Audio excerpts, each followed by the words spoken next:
درود به مخاطبین عزیز.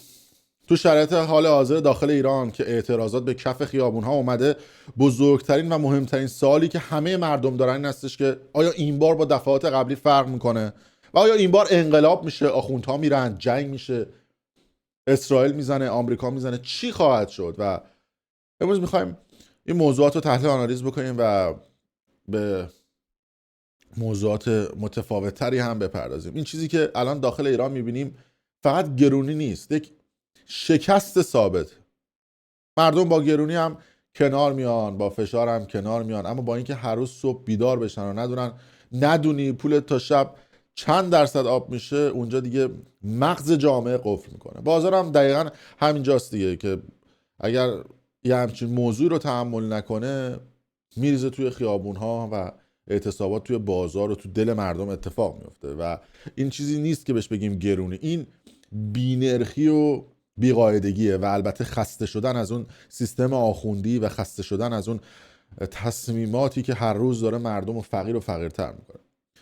موج اخیر اعتراضات از بازار بزرگ تهران شروع شد و بعدش در چندین شهر گسترش پیدا کرد. همزمان هم سقوط ریال و رکوردهای جدید نرخ‌های ارزی تو بازار آزارش که گزارش شد باعث شد که دیگه مردم تاب نیارن و بریزن تو خیابونا. هرچند خیلی ها میگن دیر این اتفاق افتاد، باید موقعی که دلار 50,000 تومان رو به چش خودش دیده بود مردم اعتراض میکردن و بیختن تو خیابونا، نه دلار 150,000 تومانی. حالا میخوایم یک تحلیل جنجالی ولی منطقی از چند زاویه داشته باشیم که ببینیم این قضیه به کجا میرسه. شما تصور کنید که کشور مثل یک ساختمون فرسوده است، سالها ترک خورده، دیواراش نم داده، اما هنوز سر پا بوده چون یک ستون اصلی داشته و توهم فردای بهتر همون ستون اصلیش بود.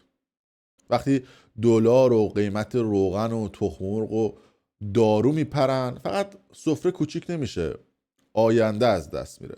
وقتی آینده از دست بره، آدم ها دو دسته میشن.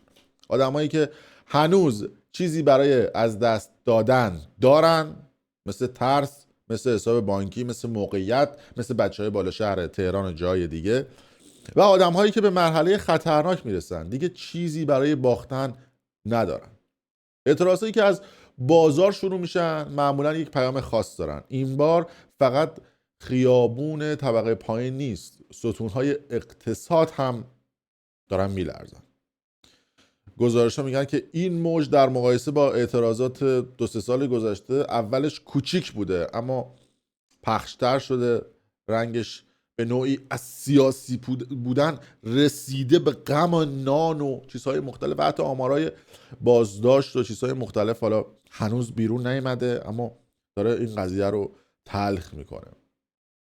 و الان اعتراض به قیمت ها و چیزهای مختلف دیگه کم کم داره بین مردم جا پیدا میکنه، چون ما قبلا سابقه نداشته که مردم بیان اعتراض بکنن. یه هفته است داره این اتفاقات میفته و بازاریه ها حالا یه چیز میخوان، قابل پیش بینی هم بوده، وقتی نرخ ارز هر ساعت تکون میخوره یعنی کاسب نمیتونه قیمت بده، نمیتونه جنس جایگزینش بکنه، نمیتونه قرارداد ببنده. وقتی این اتفاق بیفته میشه بحران و دولت هم حالا همزمان زیر فشار تورم و سیاست‌های ارزی و نمیدونم حذف و تغییر نمیدونم سازوکارهای ارز ترجیحی و طرحهای حمایتی، حالا داره یه سری تصمیمات هم میگیره که این تصمیمات باعث شده که یک ابرتورم اتفاق بیفته و این ابرتورم فکر نمی کنم که برای مردم چیز خوبی باشه و برای مردم خیلی شرایط خوبی داشته باشه. اما برسیم به این که چه تفاوت‌هایی بین این اعتراض و اعتراضات قبلی وجود داره. توی اعتراضات قبلی و اصطلاحاً اون ناراحتی‌هایی که مردم داشتن، اول از یک جمعیت خیلی بزرگ شروع می‌شد تو شهرهای مختلف، جمعیت میلیونی، حالا توی تهران شهرهای مختلف، و بعد از اون با سرکوب و نمیدونم ماشین‌های سرکوب و تفنگ‌های ساچمه‌ای و نمیدونم اسلحه‌های جنگی و کشتن چند نفر و مستقیم گلوله قرار دادن مردم و بازداشت و چیزهای مختلف، یه عده رو میگرفتن و میبردن و سرکوب اتفاق میافتاد، مردم هم میترسیدن و میرفتن تو خونه هاشون. اما این بار از تعداد جمعیت کوچیک شروع شد و هر روز داره این جمعیت بیشتر و بیشتر میشه، چون همزمان داره قیمت یورو و دلار و قیمت ها بالا میره. چرا؟ چون طرف اعتراض میکنه، میاد تو خیابون ها، نیروی سرکوبگر میزنتش، با باتون میزنتش، با اسلحه میزنتش، کتکش میزنه، گاز اشکاور میزنه و هزار تا بلا سرش میاره. میره تو خونش، شب گرسنشه، در یخچالو باز میکنه، میبینه دیگه نون نداره بخوره، دیگه پول نداره خرید بکنه. دوباره فرداش میاد بیرون، چون اگه برگرده تو خونه از گشنگی میمیره. میگه بیام بیرون حداقل کتک بخورم، اعتراض بکنم، حرفمو بزنم، اونجوری با شرفتره، اونجوری مردتره و اونجوری بهتره. دفعات قبلی این موضوعات وجود نداشت. غم نان بود، غم مشکلات مالی بود، اما نه به شدت الان. دیروز و پریروز قیمت روغن رفت بالا. حالا راجع به مافیای روغن و نمیدونم خاندان مدلل و چیزهای دیگه تو ویدیوهای بعدی براشون افشاگری خواهم کرد. ببینید که این خانواده چجوری داره ثروت ملی رو میکشه بالا و خیلی از آدم‌های پرنفوذی که تو اون مملکتن و ثروت‌های عجیب و غریبی که کشیدن از مردم بالا. پس نتیجتا چی میشه؟ اینکه الان شما مردم رو سرکوبم بکنی، هر روز به تعدادشون داره اضافه میشه. برای همینه که میگن این بار با دفعات قبلی فرق میکنه، چون این بار همه مردم دارن با پوست و گوشت و استخونشون همه چیزو لمس میکنن. من چند روز پیش داشتم با شهرام جزایری تلفنی صحبت میکردم، همین آدمی که به جرم نمیدونم اختلاس و چیزهای دیگه. این آدم یعنی شهرام جزایری هم از قیمتا مینالید. فکر کنید شهرام جزایری که تو مملکته اون از قیمتا مینالید دیگه، چه برسه به بقیه.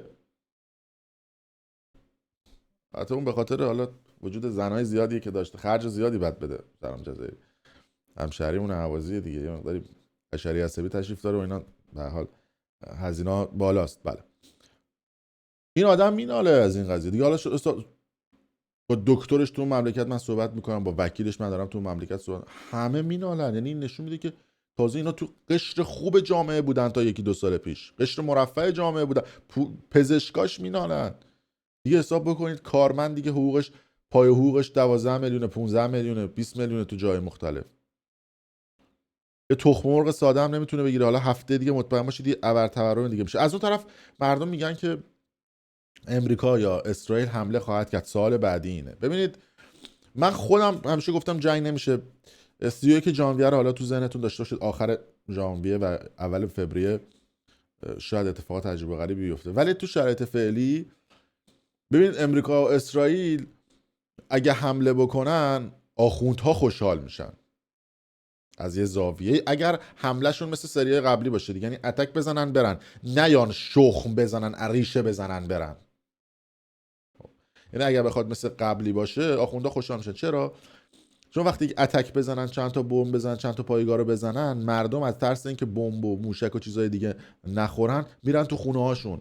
دولت هم میاد میگه که آره این تعطیل اداراجات و اعتصابات و تعطیل مغازه ها و مردم به خاطر جنگ بوده، به خاطر گرونی ها نبوده. سوء استفاده میکنه، قهرمان سازی میکنن، شهید سازی میکنن، وطن سازی میکنن، میگن خاکمن میکنن، میگن به خاکمون حمله شد. یعنی مردم رو روبروی خود مردم قرار میدن و فضا رو احساسی میکنن، میگن آره به خاکت حمله شده. تو دیگه داره خایه داری به صحبت کنی، میگی یارو حمله کرده، میگن آه تو وطن فروشی، یارو به خاکت حمله کرده فلان کرده دیگه. یعنی تو دیگه اون وسط باید سکته لاپایه بزنی اگه بخوای راجع به این قضیه صحبت بکنی. از اون طرف الان بهترین تماشاگر اسرائیل و امریکا هستن. اونا دارن نظاره‌گرن و دارن نگاه میکنن ببینن موج اعتراضات تو ایران به کجا میرسه. و اگر دیدن موج اعتراضات به نتیجه نرسید و اتفاقات دیگه نیفتاد، بعد شاید گزینه نظامی رو روی میز بذارن. درست مثل چند ماه پیش که من به شما گفتم مکانیزم ماشه اگر فعال بشه، تو همین کانال یوتیوب هم بود، گفتم آقا مکانیزم ماشه که فعال بشه جنسات چند برابر میشه، گرونی میشه و به اعتصابات و اعتراضات میرسه. این اعتراضات هفته دیگه وقتی ارزها حالا کامل برداشته شد و اعتراضات بیشتر شد، شما مطمئن باشید که موجش بیشتر خواهد شد تو شهرهای دیگه ایران. حتی اون آدمهای مذهبی و حتی اون آدمهای طرفدار حکومت، به حال حکومت یه پولی داره بخواد به اینا بده دیگه، اونا هم بیرون خواهند ریخت و اونا اعتراض خواهند کرد. چند روز پیش هم اومدن گفتن که ما یه دونه پولی به شما میدیم یارانه همین حذف ارزهای ترجیحی و فلان اینا 4 میلیون تومان، اون موقع میشد $7 که رسانه‌های خارجی. ببین ما ملت ایران چقدر در بین خارجی ها ذلیل و بدبخت شدیم به خاطر این تصمیم آخوندها که بابت اون $7 که به ما دارن میدن کشورهای دیگه ما رو مسخره میکنن. ایرانی که تا 30-40 سال پیش زمان پهلوی که الان دارن کف خیابون ها شعار میدن که این آخرین نبرد پهلوی برمیگرده، تو زمان پهلویش ما جزو کشورهایی بودیم که قدرت اول جهان بودیم، ثروتمندترین جزو ثروتمندترین کشورهای دنیا بودیم، ولی خب از اون موقع چون مردم خوشی زده بود زیر دلشون اومدن و این اتفاقات و چیزهای مختلف رو رقم زدن.